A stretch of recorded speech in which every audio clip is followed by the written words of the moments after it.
స్వామి, స్వామి, ఏంటి ముష్క, ఎందుకు అంతలా ఆందోళన చెందుతున్నావు? ప్రతి ఏటా ఈ సమయానికి మనం భూసంచారం చేసి ప్రజలందరికీ మీ ఆశీర్వాదం ఇచ్చేవాళ్ళం కదా స్వామి. కానీ ఈ ఏటా మీరు ఇంకా ధ్యానంలోనే ఉన్నారు. మీరు భూసంచారం చేయకుంటే మరి ప్రజల పూజా ప్రసాదాలు స్వీకరించేది ఎవరు? వాళ్ళని ఆశీర్వదించేది, వాళ్ళ కోరికలను తీర్చేది ఎవరు అని ఆందోళన చెందుతున్నా స్వామి. నీ ఆందోళనలో అర్థం ఉంది ముష్క. ప్రతి ఏటా మనం భూసంచారం చేసి అందరి పూజలు స్వీకరించి వాళ్ళ కోరికలను తీర్చేవాళ్ళం. మన దేవుళ్ళు ఎప్పుడూ స్వార్థంతో ఉండి కొంతమందికే మంచి చేయాలని ఆలోచించు.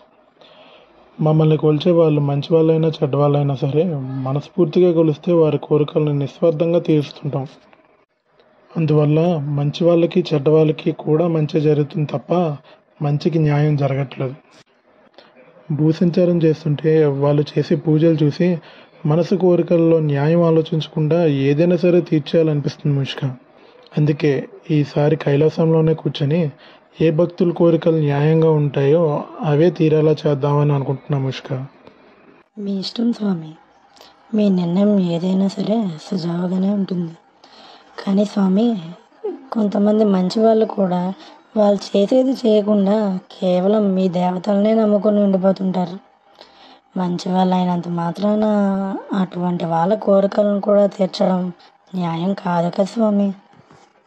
నీ ఆలోచన కూడా సబబే ముష్క. ఏ మనిషి అయినా సరే తన కష్టం తను పడ్డాకే దాని ఫలితం కోసం దేవుణ్ణి కోరుకున్న ఒక అర్థం ఉంటుంది. అంతేకాని వాళ్ళు ఏమీ చేయకుండా దేవుడా అంతా నీదే భారం, నువ్వే అంతా చూసుకోవాలంటే అది మాకు కూడా భారంగానే ఉంటుంది. అలాంటి కోరికలు తీర్చడం మాకు కష్టంగానే ఉంటుంది. ఎప్పుడైనా సరే నిజాయితీగా ఉంటూ మానవ సేవే మాధవ సేవ అనుకుని సాటి మనిషికి ఎవరైతే సాయంగా ఉంటారో వాళ్ళకి మా తోడు ఎప్పుడూ ఉంటుంది.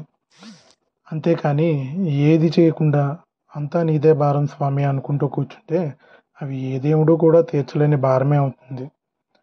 మంచికి న్యాయానికి రోజులు కావని జనాలు ఎప్పుడూ భావిస్తూ ఉంటారు. కానీ ఇది కలికాలం అయినా ఎప్పటికీ మా తోడు మంచికే ఉంటుంది తప్ప చెడుకి ఉండదు. ప్రజలు అర్థం చేసుకొని మెలిగితే కేవలం మమ్మల్ని పూజిస్తూ ఉండిపోకుండా వాళ్ళ బాధ్యతల్ని వాళ్ళు సక్రమంగా నిర్వర్తిస్తూ ఉంటారు. నా సంకోచాన్ని తీర్చినందుకు ధన్యునే స్వామి.